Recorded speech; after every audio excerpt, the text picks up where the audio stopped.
Welcome to episode 246 of the Ben Briggs podcast. I am Ben Briggs. It is Tuesday, people.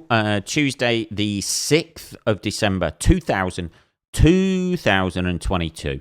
And I hope you're all doing all right out there. We've tried to fix the sound on this. I've also fucking cut myself shaving today, and I've got a cold. Everything's coming on. Oh, Ben, do we need to know everything about you, Ben? Do we? Yeah, you nicked your little face, did you? Yeah, is that what you've done? Yeah. We need to know that. You want a bit of sympathy for that, do you? You just like everybody else in this world, Ben. Yeah, you want sympathy for everything. Maybe I do. Anyway, yeah, I've got a cold coming on. Just like the early stages. When it's just the early stages of a cold. And you can feel it in the back of your throat. Oh, here, that's what they say. Anyway, baby, yeah, you can hear it and feel it in the back of your throat, and so I might sound a little bit bunged up. What people say is, they say the worst thing you can do is blow your nose, and the worst thing. Everybody's got advice about everything, haven't they? Even when it comes to the common cold, and it is just a common cold. It's no COVID or anything like that. Although that's at the back of your head these days, isn't it?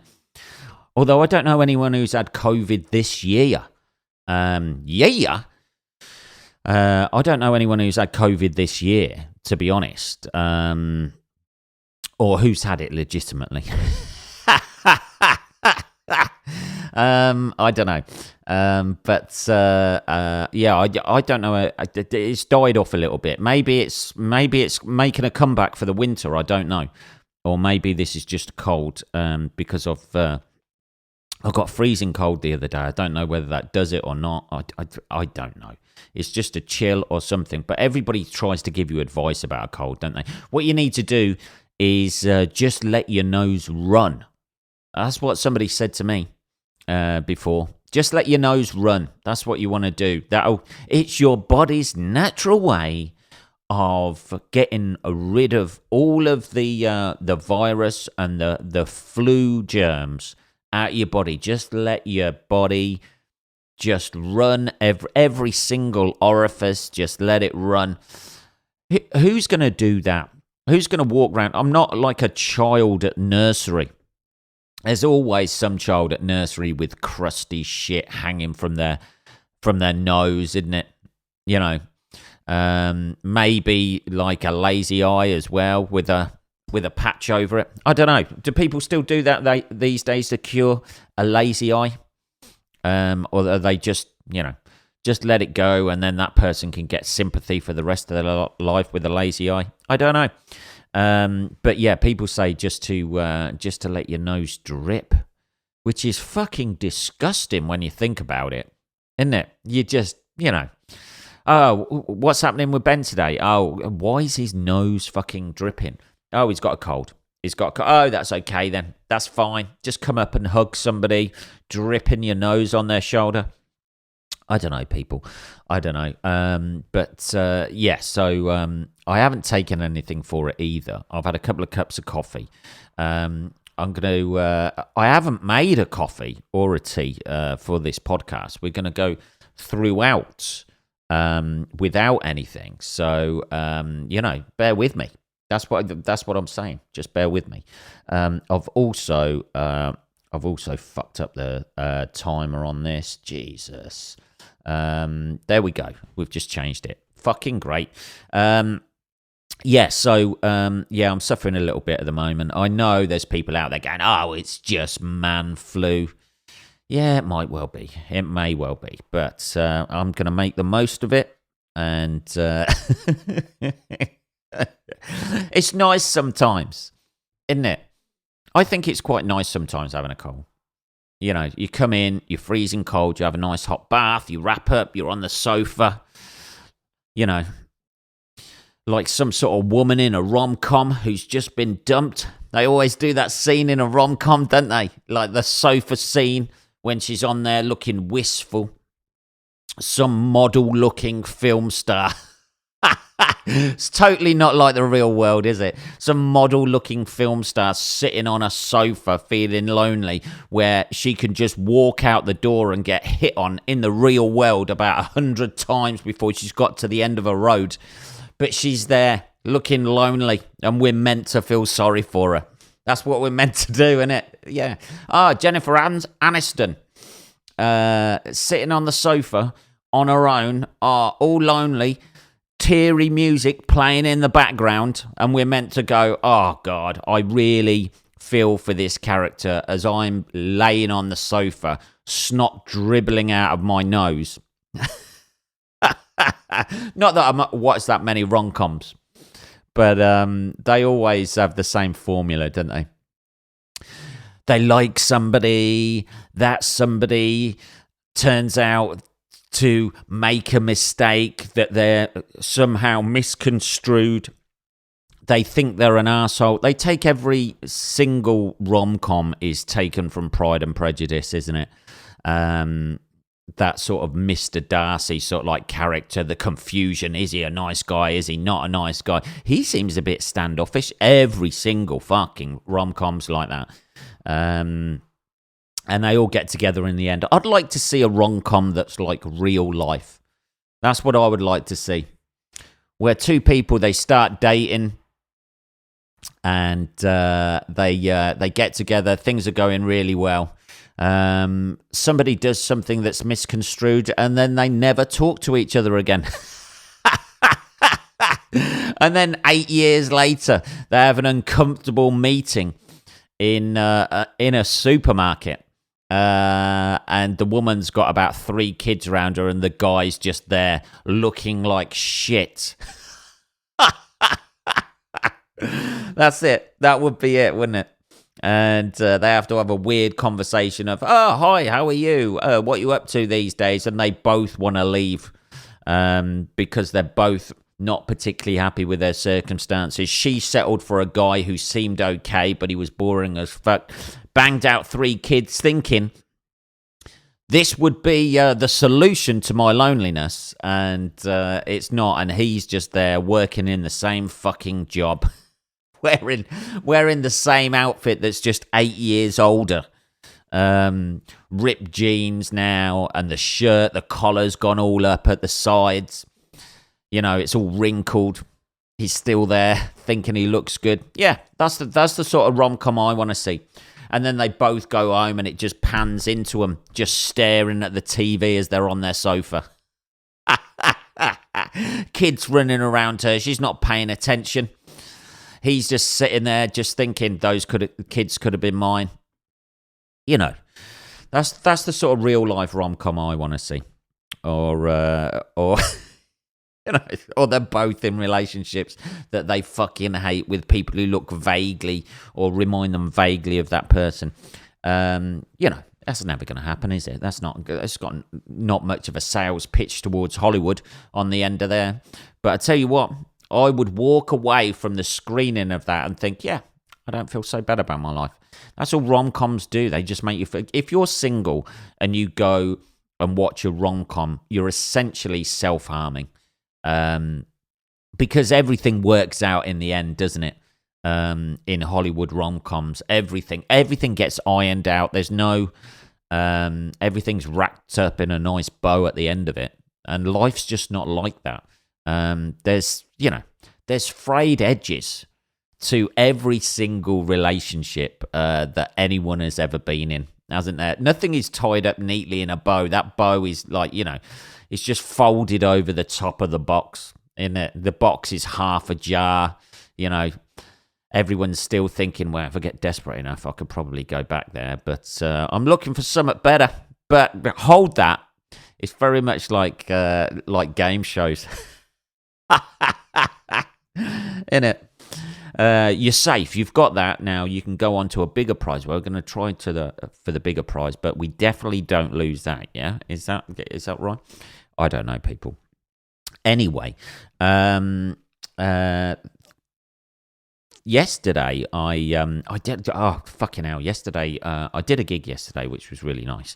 That was in Telford, a place called Albert Shed.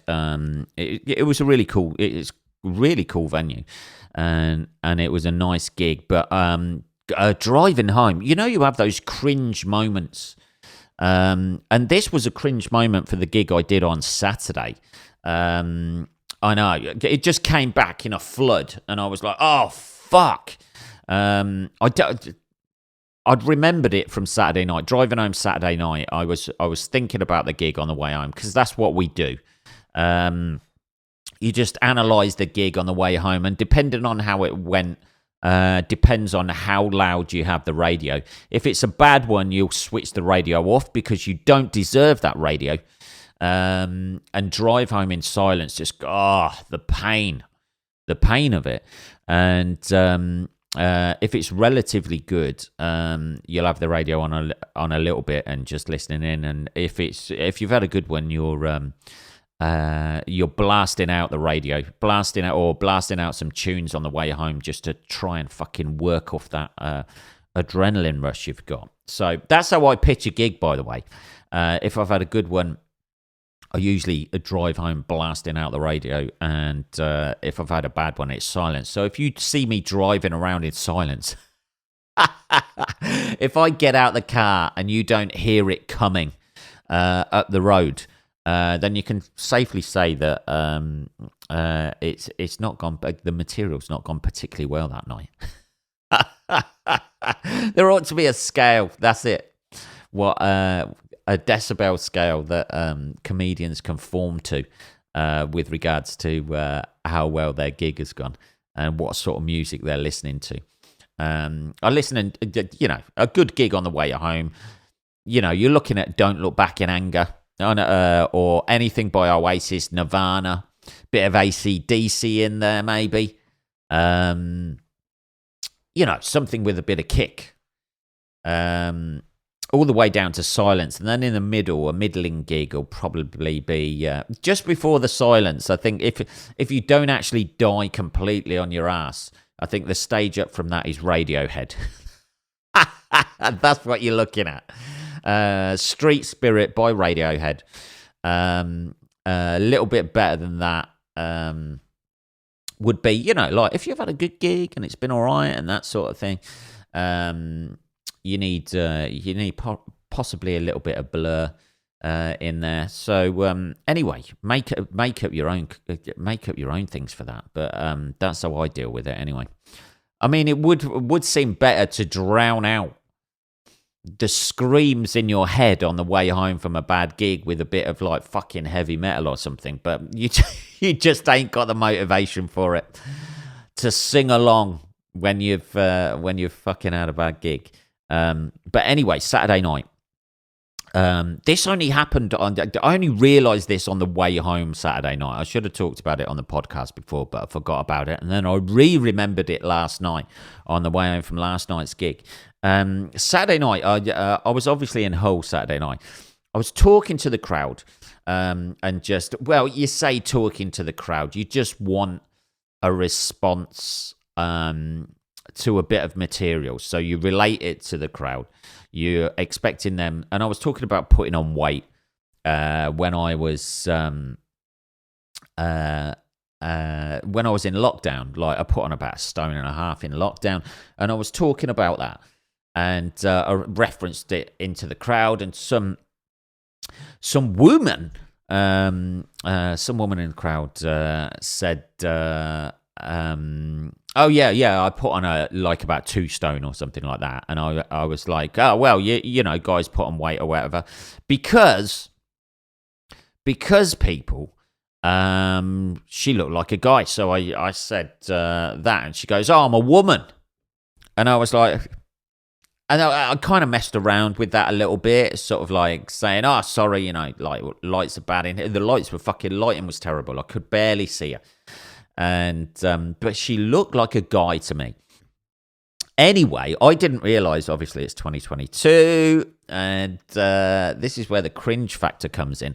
I didn't realise, and then sort of like went down that line of like her being a guy, kind of pretending to be a woman, and I didn't put it. This is with a cringe bit.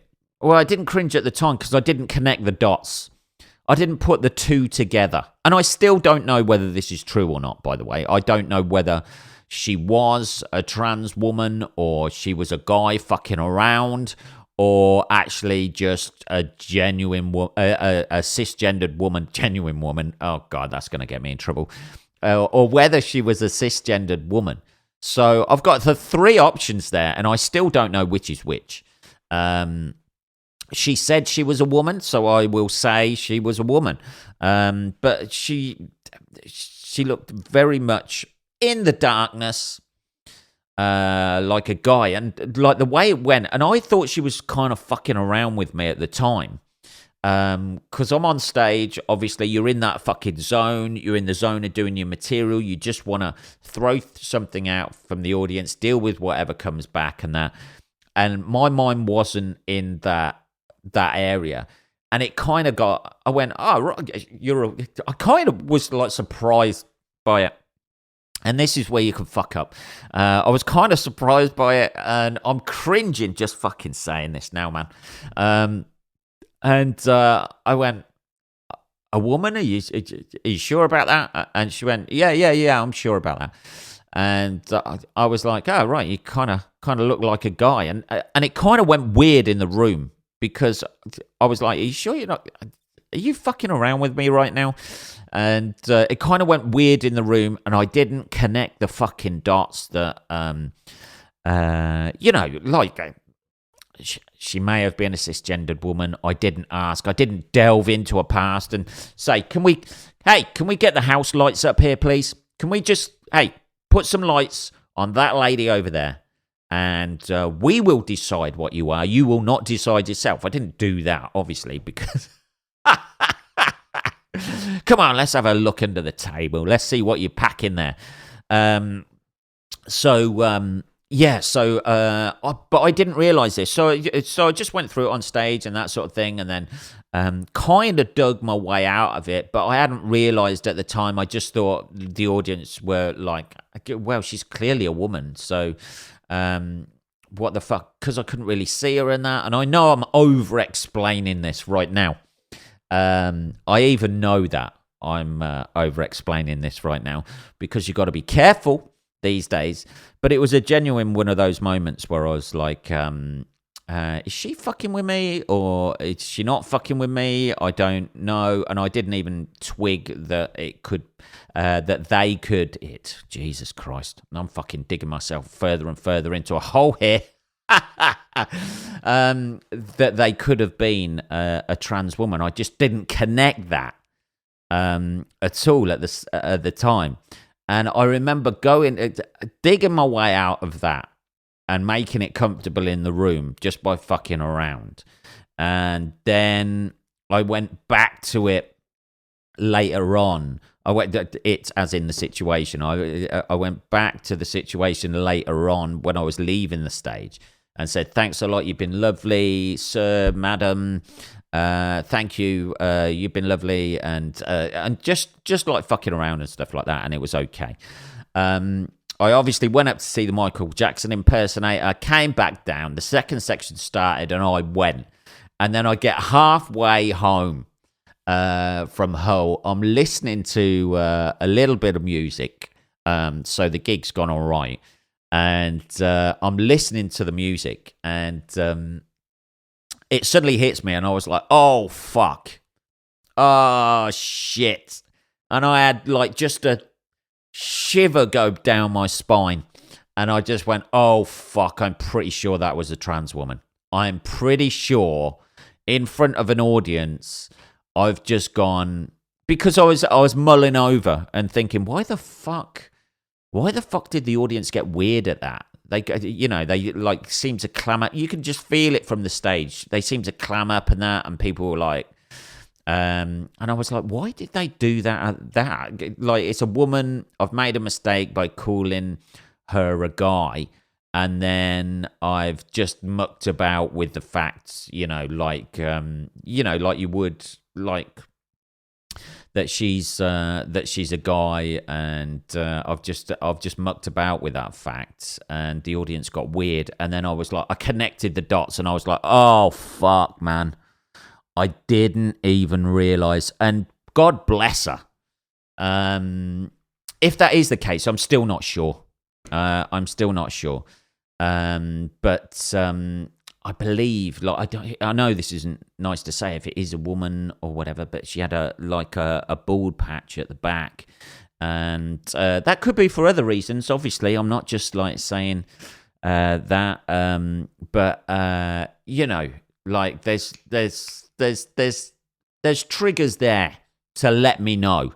In there, there's definitely triggers there to let me know. Ben, at any point, like, my brain could have gone, look, but calm down a little bit. I know you're in the moment at the moment, and you're riffing off this, and you're trying to make the situation easier. But have you actually contemplated that this is not a cis woman and is in fact a trans woman?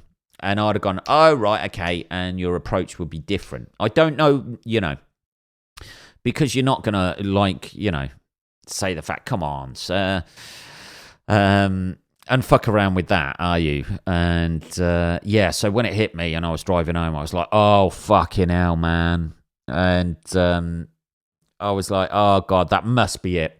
That must be it. That must be that she must have been a trans woman, and that's why the audience reacted weird, and I just couldn't. Why would you be able to tell from the stage? And I've gone in like, I'm pretty sure you're a guy, and it's one of the fucking mortal fucking things. Just the mortal cringe factor of that. Even now, I'm just like, oh, God, man. And it hit me on the way home, and I was like, oh, fuck. You fucked up it. But, like, to be honest, she was I know this isn't a justification for it, but I think she knew that I had no fucking idea. I had no idea whatsoever. If that is true, by the way, we have not come to a conclusion on this. That's the weird thing about it. I don't know. I still don't know right now. But all I do fucking know is I feel fucking a massive cringe factor about that. And also,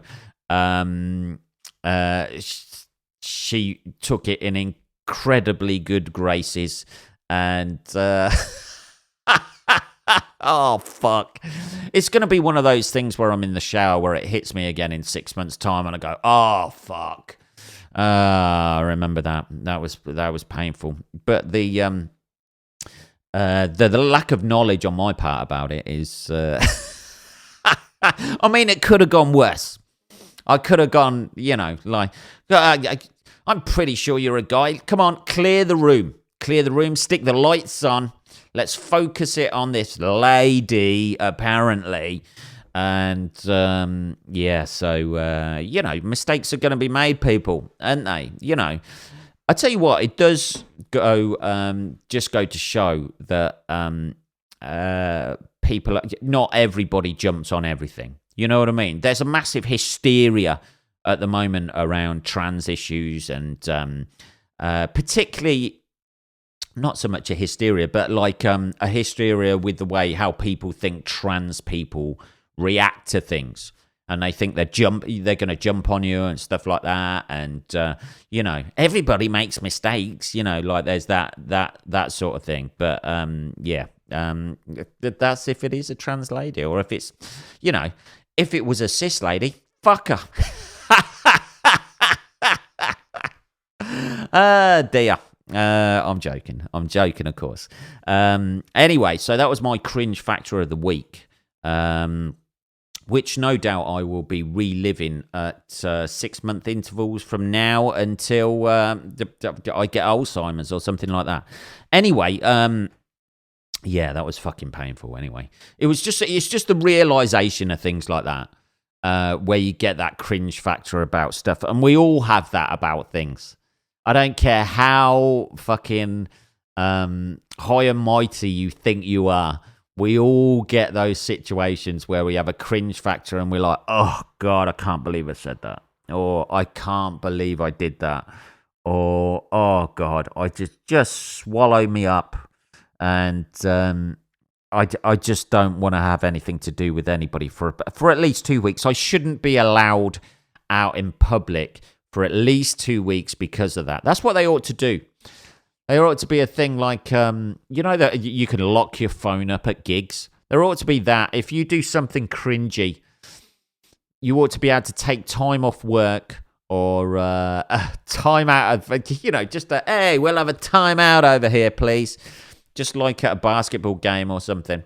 We'll have a time out, 2 weeks. You're not allowed out in the public. You think about what you've done. At the end of these 2 weeks, you can forget about it. And it's not going to dog you for the rest of your life. That's what we ought to do. That's how you get over that. Anyway, last night, was it Monday night? No, Sunday night, wasn't it? I haven't spoke to you since Sunday morning, have I? I watched the England game on Sunday night, and it is progressing well, people. England... moving on to the last 16. Last 16? Last 8? I think it's the last 8, is it? I don't know. Quarterfinals, is it? I don't know. I think it is quarterfinals. It's against France, isn't it? Yeah, quarterfinals. What am I doing? Well, my head's all over the place. I'm thinking of trans issues, and it's fucked me up.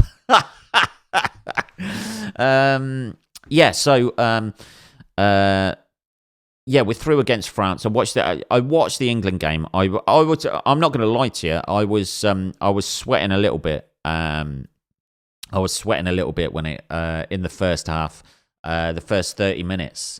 I was like, we're gonna fucking go out here if we're not careful. And then obviously it was 15 minutes later at halftime. It's all wrapped up. So I'm looking forward to. I've got the night off on Saturday. Night off from gigging on Saturday, so I'm going round my mate Lou's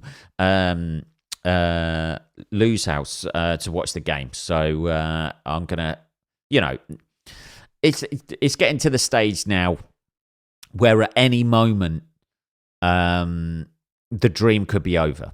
We've been here with England before, people. Any moment from now on, obviously because it's a knockout thing, but we could go out, if we went out against France and lost, 3-0 against France, it's a disappointing World Cup. You're sort of like holding back the excitement at this point.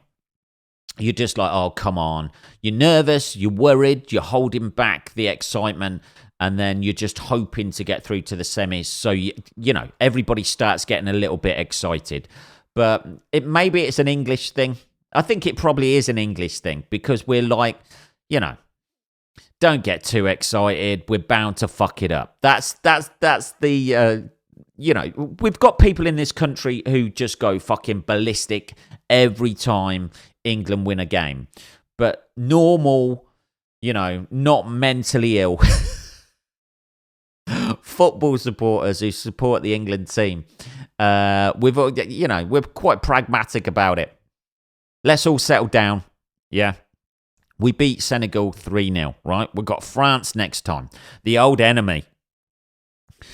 I remember Trafalgar. The old enemy. We could say that about like most countries, though. To be perfectly honest, couldn't we? We could say most countries in the world could be classed as the old enemy. Yeah, we've got that, so Saturday night, we've got that. I think it's I don't know whether it kicks off at 6 or 7. I think the game's been kicking off at 7, so I'm going to be enjoying that in my England shirt. So I'll see if I can get the next episode of the podcast done in the morning. so I can go out and enjoy the game and just have a little bit of a relax around Lou's house, which will be good. Like I quite like watching a game on my own because other people annoy me. I've watched football games with ex-girlfriends and just not enjoyed it. Just the constant barrage of questions or quizzical looks, and I'm watching the game, trying to focus on the game, and I'm, in your peripheral vision, you can see somebody looking quizzical, and you just like, just ask the question, then we can move on and enjoy the game. I know some women know about football, all right, and not all women. Can I just say, not all women don't know the rules of football? I know that. I know. Good for you. Good for you. Anyway, this is episode 246. That was, I should say, episode 246. It was a bit cringe heavy there, wasn't it? Like about that cringe story. But man, I got to work through that. That's something I've got to deal with. That's like, there's a catalogue of gigs every now and again. It's like a queuing system. It seems to be a queuing system with cringe-worthy events in your life, doesn't it? It just seems to be a queuing system. Like, one will get like pushed to the forefront, then that'll go to the back, then the next one comes up, and it's just a constant carousel of cringy moments that keep flooding back. I think that's what's going to happen to you when you die.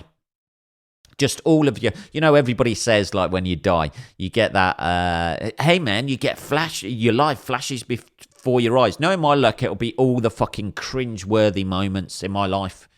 And I'm just like, oh God, this is fucking brutal. Can we just get over it? Just let me die right now. I don't need the fucking DVD extras. Let's just get this done, and we can stick me in a box, light me on fire, do whatever you want to do. Anyway, what better way to end this podcast episode than that? I will be back on Saturday morning, people. Saturday morning. Let's make a date. I'll be back on Saturday morning, and already possibly sleeping that night, the night before, in my England pajamas that I do not own, but will seek out. Sleeping on an England bedspread, because that's going to help them win. Anyway, have a good week, motherfuckers. I hope you enjoy the rest of your week. Take care. That's it.